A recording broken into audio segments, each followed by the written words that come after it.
Mbi 42.000 fermer kanë aplikuar për të përfituar nga skema kombëtare mbështetjes në bujqësi për vitin 2026, ndërsa vlera e kërkesave ka tejkaluar 7 miliard lek nga 5.2 miliard lek që është fondi vënë në dispozicion nga qeveria. Zëvendës Ministri i Bujqësisë dhe Zhvillimit Rural Fatmir Guri ka thënë për Skan TV se interes të lartë ka patur për sektorin e blegtorisë, ku aplikimet arrin në rreth 3.3 miliard lek, si dhe në bletari ku kërkesat kapin vlerën në 1.1 miliard lekve, pas dyfishimit të mbështetjes nga 10.000 në 20.000 lek për koshere. Regjistruar një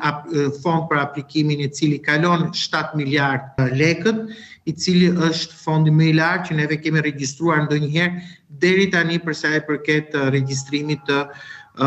skemës kombëtare dhe aplikimeve në skemën kombëtare. Ndër skemat kryesore të cilat kanë patur një interes të veçantë kanë qenë skema e blegtorisë me rreth 21.000 mbi 21.000 aplikime dhe një vlerë fondi të kërkuar rreth 4.5 miliard lek, dhe kjo ka ardhur si pasojë edhe e faktit që neve kemi në skemën e vitit 2026 ulur pragjet minimale të përfitimit të aplikuesve dhe kemi rritur vlerën e përfitimit për secilin prej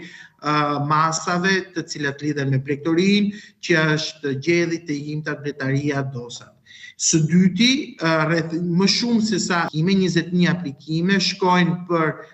mbështetjen e bujqësisë në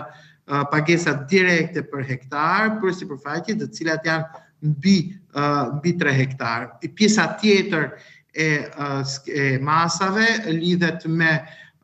kontrollin biologjik në sera, e cila është rreth 400 aplikime, apo me pagesat për sa i përket fermave organike në nivel kombëtar. Mbi 280 rinj kanë aplikuar për grantin prej 10.000 eurosh, një masë që synon të nxjisë përfshirjen e të rinjve në sektorin bujqësor. Agjencia për Zhvillim Bujqësor dhe Rural do të kryejë verifikimin administrativ dhe kontrollin e çdo dosje përpara shpalljes së përfituesve. Shumë se sa 500 aplikime lidhen me investimet, ku pjesa kryesore e aplikimeve për investime janë bërë nga të rinj. Qeveria paguan rreth 70% të investimeve deri në 10.000 euro, të cilat